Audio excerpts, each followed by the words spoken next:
From massive news for Dogecoin and cryptos coming from the European Union to some very important data and updates, there is a lot happening right now, so let's talk about it. So we are now seeing that there is another price dip in the overall crypto market, and almost all cryptos are trading in the red. All the macroeconomic uncertainty has created immense pressure on the market, and this is why Bitcoin, Dogecoin, and others have been unable to show any positive momentum. We can see here that the crypto fear and greed index has fallen to the 21 level, and it is clearly showing us that investors are sitting on the sidelines. They are sitting on the sidelines because they are concerned about the rate hikes from the Fed along with this geopolitical issue. However, it is now expected that this geopolitical issue is going to leave positive impacts for cryptos in the long term. So as per a recent report from DappRadar, cryptos could play an important role in light of global sanctions and asset freezes against Russia. DappRadar believes that blockchain ecosystems can provide a payment gateway for millions of Russians and Ukrainians deprived of other methods. It specifically mentions the use of stablecoins, which can be used as a hedge against the high inflation seen in Russia today. The report recognizes that crypto demand has been rising significantly in both Ukraine and Russia since their war began. Bitcoin purchased with rubles tripled in Russia, while it nearly doubled in Ukraine. This has helped Bitcoin find price support around 38K despite the months-long bear trend that the crypto market has been trapped within. All in all, the report concludes that this scenario will generate even more distrust into the centralized banking system, paving the way to adopting and recognizing digital assets and cryptos. Now, another massive news for Dogecoin, Bitcoin, and others is that the European Parliament has officially decided not to ban cryptos. So what we are now seeing is that the European Parliament's Economic and Monetary Affairs Committee has voted against banning proof-of-work-based assets for companies in the European Union.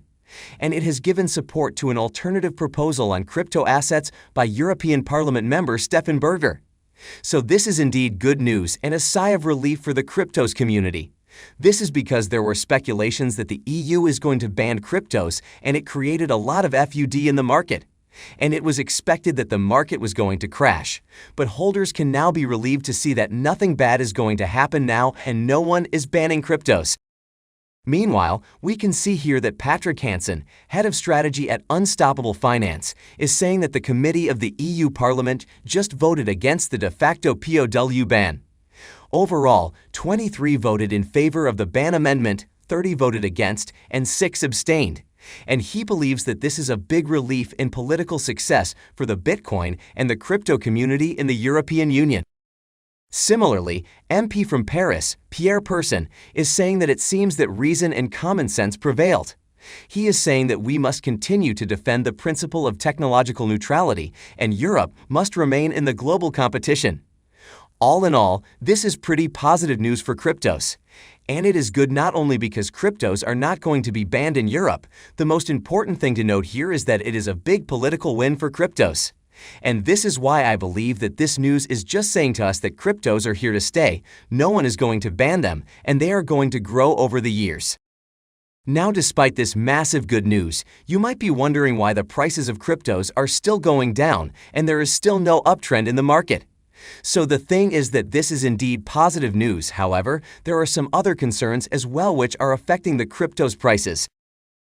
So one of the main reasons why investors are still sitting on the sidelines and why crypto prices are still moving sideways is that the Fed is going to hike interest rates this Wednesday. So if the Federal Reserve decides to raise interest rates by a 1/4 percentage point from zero, investors will be curious how the crypto market would react. Although the increase is expected to be only a 1/4 point, investors will be watching to see if the Fed announces a series of rate hikes for the remainder of the year. So this is the main reason why we are still seeing this downward momentum in the crypto market. But I think all this uncertainty is going to end after this meeting. So let's see what happens. And with that being said, let's come to Dogecoin's current price movements. So Dogecoin's price action now suggests that bears have a firm grip on the current trend. Bears have been able to limit the price of Doge around the 11 cents level. Meanwhile, it is also facing strong rejection from the 13 cents resistance level, while it is also moving below its crucial moving averages. Now, the only way to invalidate Dogecoin's bearish thesis is if the bulls can produce a higher high above the previous resistance at 13 cents. So if this happens, Dogecoin is likely to reach targets of 14 and 15 cents. So in short, we may see more volatility for Doge in the coming days. And now, let's come to Bitcoin for a minute. So the Bitcoin price action is stubbornly sticking to a zone that has seen more on-chain volume than any other in Bitcoin's history. And it saw a fresh brief short squeeze recently with bulls still attempting to crack the 40K resistance. Bitcoin has remained practically unmoved on daily timeframes, frustrating a market trapped in a trading range for months.